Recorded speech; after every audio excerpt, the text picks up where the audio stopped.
In this video, we delve into the inspiring yet heartbreaking journey of Natina Reed, a talented member of the group Blaque, whose life was marked by incredible achievements and profound loss. After the tragic death of her close friend Lisa Left Eye Lopes, Natina reflected on their bond, saying, "At the end of Lisa's life, I watched her go through all of her phases, and it was just crazy." This poignant insight highlights the emotional toll of such a loss. As we explore Natina's rise to fame, her personal struggles, and the tragic circumstances of her untimely death, we aim to honor her legacy and remind viewers of the fragility of life and the importance of cherishing our loved ones. Tough early years. Reed was born on October 28, 1980, in Queens, New York, to Paul Reed, a Reverend, and Tamara Goodridge. While her early years might have seemed like the start of a normal family life, they quickly took a difficult turn. When Reed was just 4, the family moved to Atlanta, a new chapter that came with its own challenges. Not long after the move, her parents' marriage began to unravel, and they eventually divorced.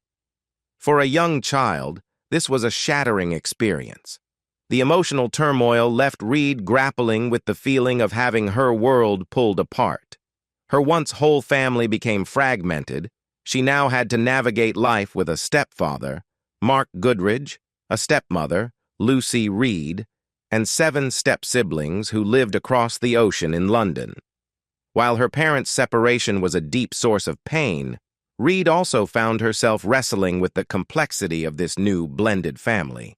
The distance between her and her step-siblings, both physically and emotionally, added another layer of loneliness to her early life. At a time when most children were trying to find their footing in the world, Reed was left with the responsibility of piecing together her own sense of identity amidst the confusion and chaos around her.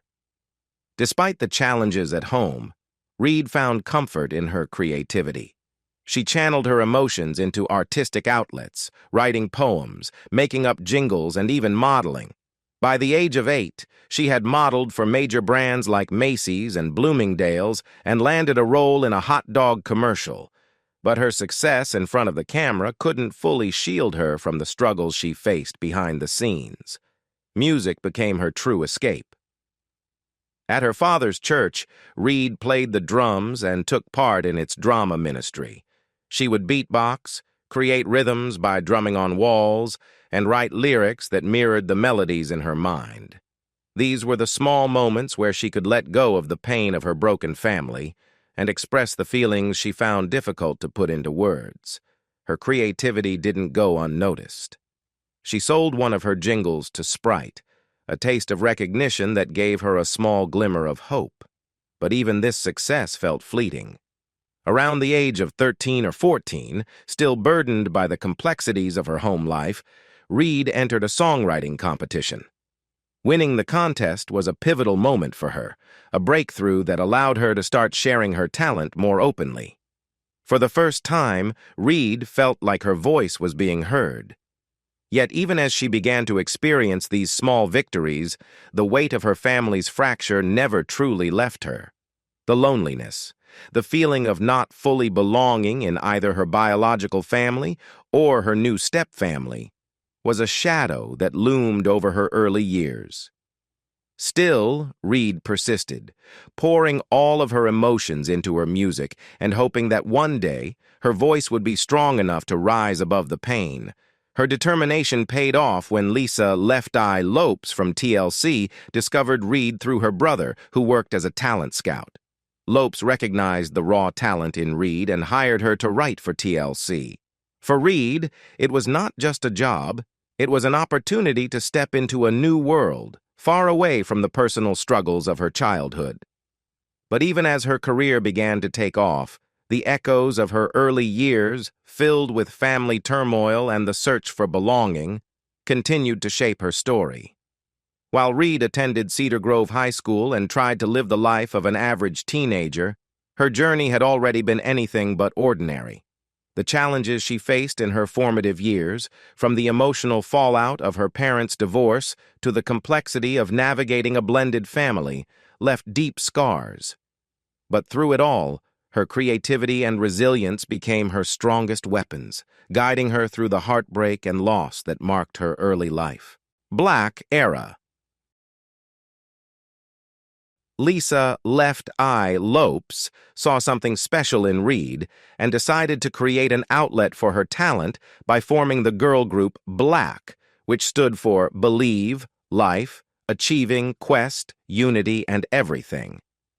This group was designed as a platform for Reed's skills, and it consisted of 3 members, Shamari Fears, Brandy Williams, and Reed, who served as the rapper and primary writer. Lopes believed in Reed's abilities and mentored her closely, shaping her into a central figure of the group. Reed and Fears were already friends from school, having collaborated on other musical ventures, including an experimental urban country group. They crossed paths with Williams during an audition for Lopes' production company, Left Eye Productions. At just 19 years old, Reed was signed along with her bandmates to the label, marking the beginning of their journey as a trio under Lopes' guidance. Many in the media even dubbed Reed as Lopes's protege, a title she proudly carried. Blaque's sound was unique, a fusion of R&B, pop, and hip-hop. As Reed herself explained, "The vibe we want to get across is that we're universal. We're not just urban and R&B." This versatile sound set Blaque apart from other girl groups of the time. While TLC leaned heavily into R&B, Blaque ventured into a more pop-centric direction, according to trackmasters Jean-Claude Olivier. Blaque's music wasn't confined to one genre, and that's what made them stand out. Reed's influence was key in crafting the group's identity, particularly in her role as their chief lyricist. Blaque's first public appearance came in a big way, with cameos in major music videos, Lil' Kim's 1997 remix of Not Tonight, and Jermaine Dupri's 1998 holiday hit, Someday at Christmas. By 1999, Blaque was already sharing the stage with some of the biggest names in pop, including opening for NSYNC on their NSYNC in Concert tour and for TLC on their iconic Fan Mail tour. These early appearances set the stage for their self-titled debut album. The group recorded their debut album under the production of Dallas Austin in Miami, and even spent 2 weeks working on it at Lenny Kravitz's house. During this period, Blaque collaborated with powerhouse artists like Missy Elliott and Queen Latifah, adding even more credibility to their already growing reputation. Reed, the driving creative force, co-wrote 7 of the album's 14 tracks, with I Do being entirely her own creation. Her songs, published through BMI's Dotted Line, carried her signature brash hip-hop rhymes, as noted by Bruce Britt of BMI. The Los Angeles Sentinel praised Reed for bringing the sassy MC punch to hits like 808, one of the album's most popular tracks. The album, Blaque, was released on June 1, 1999, through Trackmaster's imprint label. It reached number 53 on the Billboard 200 and was certified platinum on April 10, 2000, having sold over 1.5 million copies worldwide. Blaque promoted their album through 3 main singles, 808, Bring It All to Me, and I Do. 808 and Bring It All to Me became huge hits, peaking at numbers 8 and 5, respectively, on the Billboard Hot 100. On June 2, 1999, 808 was certified gold, having sold over 500,000 copies worldwide. Notably, Reed wrote I Do when she was just 14 years old, inspired after watching singer-songwriter Alanis Morissette on MTV. Reflecting on the track, Reed shared, "I wanted to write a song that could make an artist like her have the acceptance to be played on R&B stations." Blaque's music videos also drew attention for their cutting-edge visuals, described as having a futuristic feel by BT. Reed leaned into this aesthetic, saying, "We're straight out of the year 2080. It was clear that Blaque was not just about music.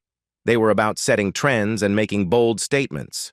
With a blend of infectious beats, genre-crossing sounds, and innovative visuals, Blaque made their mark, with Reed at the heart of their creative force, shaping the group's identity from the inside out. New venture into acting. Reed's first foray into acting came in 2000, when she landed the role of cheerleader Janelope in the teen comedy Bring It On. This was a significant step for her, not only because it was her first acting role, but also because it allowed her to bring her signature attitude to the big screen. Reed described her character as the one with the attitude, explaining that Janelope was ghetto and cute at the same time. It was a character that allowed Reed to shine, giving her the space to showcase the same fiery personality she brought to her music. In Bring It On, Reed appeared alongside her Black bandmates, Shamari Fears and Brandy Williams, who played LaFred and Lava. Together they formed a tight-knit group of cheerleaders supporting lead character Isis, played by Gabrielle Union. The chemistry between Reed, Fears, and Williams was undeniable, though their inexperience in acting often showed. The trio would sometimes look directly into the camera while delivering lines, an understandable slip for newcomers to Hollywood. Despite these quirks, their dynamic presence added depth to the film.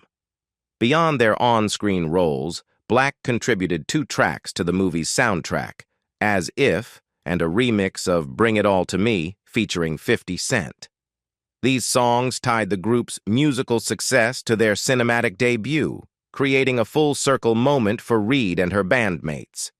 Interestingly, Gabrielle Union later reflected on the film's legacy, noting how some of Reed's memorable lines, like "Can we just beat these Buffies down?" and "You been touched by an angel, girl?" are often mistakenly attributed to Union's character, even though they belong to Reed's fiery Janelope.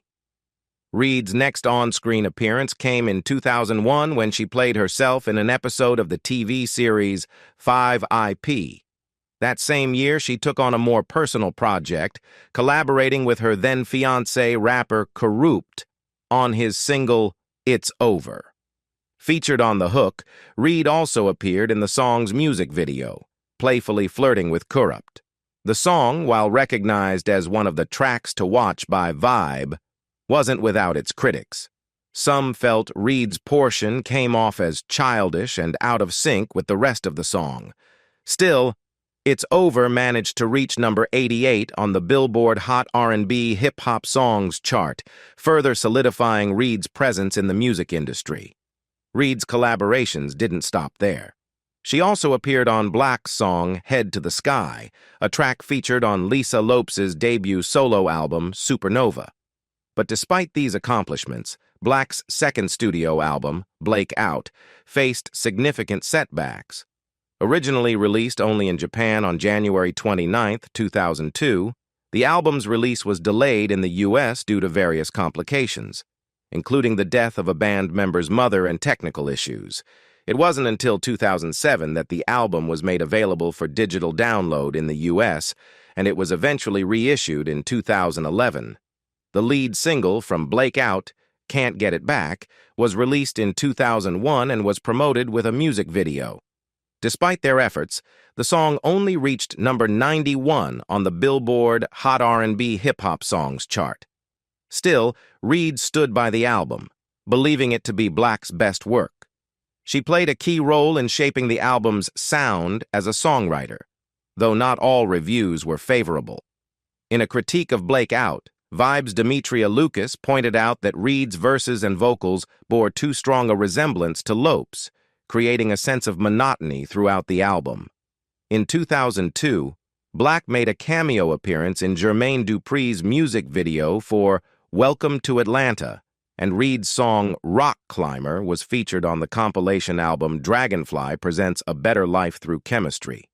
Despite the ups and downs, Reed's early years were filled with both musical and cinematic exploration, highlighting her versatility as an artist and laying a strong foundation for her future career.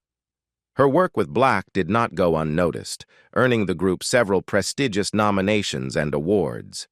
In 1999, Blaque was nominated for Best R&B Soul or Rap New Artist at the Soul Train Lady of Soul Awards for their hit single 808. The following year, at the 2000 Soul Train ceremony, they received another nomination, this time for R&B Soul Album of the Year, Group, Band, or Duo. Reed's songwriting and performance with Blaque also garnered attention at the 2000 MTV Video Music Awards, where their song I Do was nominated for Best Editing in a Video. Their popularity continued to rise, and Blaque was honored with the award for Best New Artist, R&B at the 2000 Billboard Video Awards for their standout track, Bring It All to Me. By 2001, the group had solidified their place in the industry, earning a nomination for Best Female Group at the BET Awards. Turbulent Personal Life. During the early 2000s, Reed experienced a whirlwind of emotions both in her personal life and career.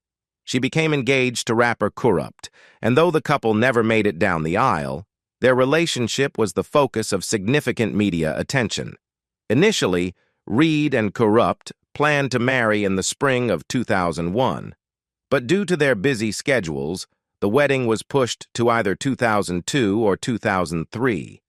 It seemed like they had all the time in the world to figure things out, but fate had different plans.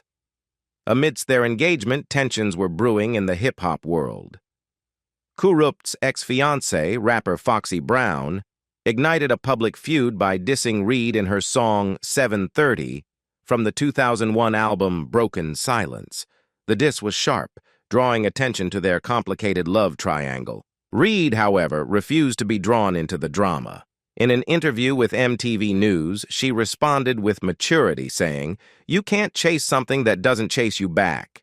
I don't spend a lot of time thinking about what people think about me. It's petty. It's like people never grow up in this game. You watch Big E and all that stuff that he and Pac went through, and people still don't get the message. They still want to start the wars and create fires." Reed made it clear that she had no time for unnecessary beefs, especially in an industry that often thrived on conflict. At this point in her life, Reed had bigger concerns. While working on Blaque's second album, Blaque Out, she became pregnant with Kurupt's child. This was a pivotal moment for her. She revealed that the album's limited release was partly due to her pregnancy and the record label's uncertainty about the group's future. Reed found herself at a crossroads, juggling her career while preparing for the arrival of her child. In 2002, she gave birth to their son, Tren Brown, a moment that transformed her life. Becoming a mother was a role she cherished deeply. Her father later said that being a mother was one of her most treasured roles. However, Reed and Kurupt's relationship could not withstand the pressures of fame, parenthood, and their personal differences. After Tren's birth, the couple eventually separated. Despite their split, the bond between Reed and her son remained unshaken, although Tren would later go on to live with Kurupt for 4 years before Reed's untimely death. Their breakup may have been a painful chapter in her life, but Reed's focus remained on raising Tren and maintaining a strong relationship with him. During this period, Reed was also grappling with the devastating loss of her mentor and close friend, Lisa Left Eye Lopes. Lopes' tragic death in a car accident in Honduras in 2002 was a tremendous blow to Reed. Lopes had been an integral part of Blaque's rise to fame and a guiding force in Reed's life. In the aftermath of Lopes' death, Reed was interviewed for a BET Tonight episode where she reflected on Lopes' life and legacy. She shared that during her pregnancy, she had lived with Lopes for 3 months, and Lopes had taken care of her during that time. This bond with Lopes was deeply personal, and Reed often spoke about how much Lopes meant to her, both professionally and personally. Despite the personal and professional setbacks, Reed remained strong, determined to keep pushing forward. After her death, Tren continued to live with Kurupt, though Reed's father expressed his intention to raise money to help support his grandson, ensuring that Tren's future would be secure despite the immense loss he had suffered. Reed's story during these years was marked by both love and loss. She experienced the highs of becoming a mother and the deep sorrow of losing a friend who had been like family. Career setbacks and hiatus. In 2003, Blaque was gearing up for what should have been a triumphant return with their third album, Torch, recorded under Elektra. The group had garnered excitement with a project that featured major collaborations, including 5 tracks produced by the legendary Missy Elliott. Everything seemed aligned for another success, with the single Ugly featuring Elliott's signature verses set to lead the album. But despite the anticipation and the buzz surrounding the release, behind the scenes, things were far from perfect. Reed, who had always been a central creative force in the group, found herself increasingly frustrated with the direction of the project. She wasn't just dissatisfied with the music, she felt like she had lost her voice in the process. Reed later admitted that she was unhappy with Torch's musical direction and her lack of control over the album's creative output. In a bold decision, Blaque chose not to release the album, a move that shocked the industry. Reed explained the group's reasoning. If it's not necessary to give them a record that we don't even too much care for, why give it to them? That decision would mark a turning point for Blaque, and it ultimately led to their disbandment. The pressures of the music industry, the internal struggles and personal challenges all played a role in the group's demise. Blaque had always been more than just a girl group. They were a sisterhood bound by shared experiences and dreams, especially under the mentorship of the iconic Lisa Left Eye Lopes. But by 2004, the cracks were too deep to mend. Shamari Fears and Brandy Williams decided to pursue solo careers, while Reed found herself adrift, unsure of what her future held.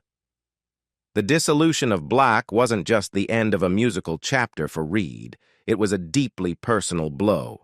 Blaque had been born out of her friendship with Lopes, who had discovered the group and nurtured their talents from the beginning. Losing both her group and her mentor in such a short span of time left Reed heartbroken and directionless. Lisa Lopes' death in 2002 had an especially profound impact on Reed.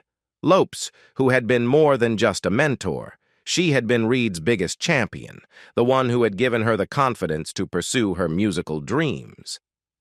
Lopes' sudden and tragic death in a car accident in Honduras left a void in Reed's life that she struggled to fill.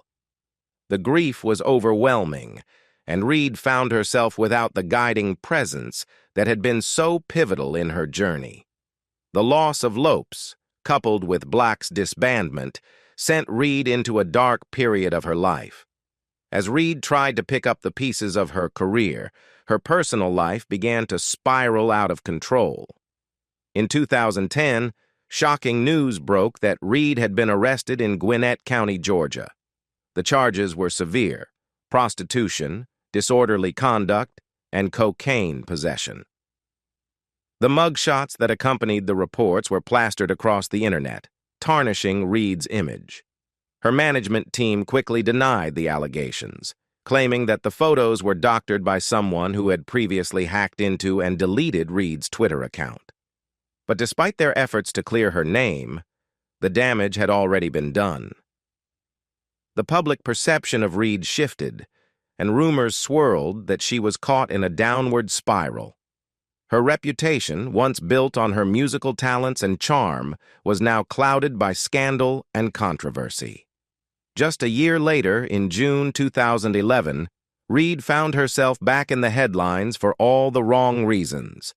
This time, she was arrested for driving under the influence, DUI, reckless driving, and driving without a license.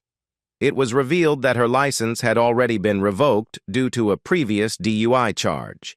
Reed spent 2 days in jail, further deepening the narrative that her life had taken a tragic turn.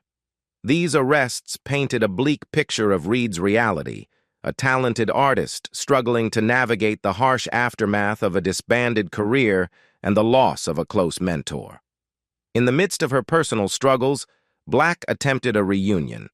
The group started working on a new project titled Private Show, but like Torch, the album never saw the light of day. The members were no longer aligned in their priorities, and the project was eventually abandoned. Reed took a step back from secular music altogether, focusing on other aspirations, including acting. Some reports even suggested that Reed had joined a Christian ministry during this time, seeking solace and meaning through faith. She refused to record secular music, turning her attention instead to gospel music, a genre that allowed her to express her spirituality and reconnect with her roots. Despite her struggles, Reed wasn't ready to give up on her dreams. In a 2012 interview, she revealed her plans to relaunch her career as a solo artist. Reed explained that she had intentionally waited to pursue a solo career to avoid comparisons to Nicki Minaj, who had risen to prominence during that time. Determined to make a fresh start, Reed was working on a solo album, a book, and even writing scripts. She had also hired an acting agent, signaling her determination to expand her career beyond music. She was ready to reclaim her narrative, to show the world that despite her hardships, she still had more to offer. As part of her comeback efforts, Reed reunited with her Blaque sisters for a performance at the Left Eye Festival, a tribute to the mentor they had all loved and lost. The performance reignited hopes of a full reunion, and by the fall of 2012, Blaque had begun working on new music and planning a reality TV show. There was excitement and optimism about what the future held for Blaque and for Reed, who was finally finding her way back to the spotlight. But just as things were beginning to look up, tragedy struck once more. Tragic, sudden death. On October 26, 2012, just 2 days shy of her 32nd birthday, tragedy struck when Natina Reed was fatally struck by the driver of a red Honda Accord on Lawrenceville Highway near Hamilton Road, north of Lilburn, Georgia. At the time of her untimely death, Reed was living in an extended-stay motel, reflecting the challenges she faced in her personal life. She was only 12 miles away from the Studio Plus Atlanta Peachtree Corners extended-stay motel in Norcross, Georgia, when the accident occurred. According to the police incident report, the driver and a passenger attempted CPR on Reed, but she was pronounced dead at Gwinnett Medical Center at 10:59 p.m. Gwinnett County Police spokesman Sergeant Rich Long revealed the somber details surrounding the accident, stating, "It's kind of a dark-lit area. There is not really anything in that area that's open at that time of night that would be any kind of a draw to a person up there." The police began investigating the circumstances that led Reed to be in the roadway. Reed's parents later suggested that her phone may have played a significant role in the accident. Her father indicated that she was walking across the street while on her phone when she was struck by the car. He firmly believed that her phone use contributed to the tragic outcome. However, the Gwinnett County Police concluded that the driver was not at fault and stated there were no charges pending, initiating a thorough investigation to determine why Reed was in the road. The shocking news of Reed's death first broke on TMZ the following day. Initial reports erroneously claimed that she had died in a hit-and-run incident, adding to the confusion surrounding her passing.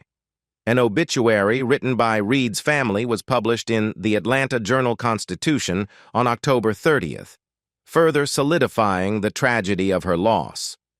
In the wake of her death, police conducted toxicology tests as part of the standard procedure for fatal accidents. Meanwhile, Reed's family, especially her father, expressed their grief and frustration over the situation. They wanted answers to help Reed's 10-year-old son, Tren, comprehend the loss of his mother. "It's an empty report. It still doesn't give us answers," said her family's spokesperson, Goodridge, who appeared visibly emotional during a press conference in downtown Atlanta. The public funeral service for Natina Reed took place on November 3rd, organized by the Willie A. Watkins Funeral Home at Abundant Life Church in Lithonia, Georgia. Prior to the service, Reed's parents held a press conference to voice their dissatisfaction with the police investigation. According to their attorney, the police had failed to provide them with crucial information regarding the time of incident, exact location, information about the driver, and even Reed's personal belongings. In response to their concerns, police released a report shortly after the conference, stating that they had not withheld any information. The funeral was an emotional affair, with Reed's 10-year-old son, Tren Brown, bravely standing wrapped in his father's arms. Surrounded by friends, family, and fellow music stars, Natina was laid to rest in her hometown, leaving behind a legacy that touched many lives. Tren's father, rapper Turbulent, known formally as Ricardo Emmanuel Brown, took on the responsibility of covering the costs for the service and the reception that followed, ensuring that Tren could say a proper goodbye to his mother. Turbulent spoke fondly of Reed, describing her as a great person. He expressed gratitude for the outpouring of love and support during this tragic time, saying, "This is a tremendous loss to our family." Natina was a great person, and I wish everyone had the opportunity to meet her and know her as I did. Reed's fellow Blaque members Brandy Williams and Shamari Fears DeVoe also mourned her loss, issuing a heartfelt joint statement to E! News. "We are devastated by the loss of our group member, sister, and friend Natina Reed. Because of the enormous support of Blaque fans and our love for one another, Blaque officially reunited this fall, and we were in the process of working on a new album and a reality show." Natina continuously embodied the pioneering spirit of Blaque, and her undeniable creativity touched the hearts of fans everywhere. Natina was a mother, sister, accomplished songwriter, artist, and friend. We ask for your prayers at this time for Natina's family. She will forever be missed, and her global influence will be eternally felt. We thank God for the experiences we shared, she continued. In a moment of personal reflection, Williams took to Twitter to express her sorrow. "Last night, the world was changed forever. Life will never be the same. She was my sister." Actress Gabrielle Union, who shared the screen with Reed in the 2000 film Bring It On, also extended her condolences, highlighting the profound impact Natina had on those around her. Natina Reed's story is one of incredible talent, resilience, and the harsh realities of fame. As we remember her contributions to the music world and the impact she made on those who loved her, let us also take a moment to reflect on the importance of mental health and the connections we share with those around us. In a world that often feels overwhelming, reaching out to support one another is vital. Thank you for joining us in remembering Natina Reed, a pop star, a friend, and a beloved mother. Her legacy continues to inspire, reminding us that even in the face of tragedy, love and creativity can flourish. Don't forget to like, share, and subscribe for more stories that celebrate the lives of those who have touched our hearts.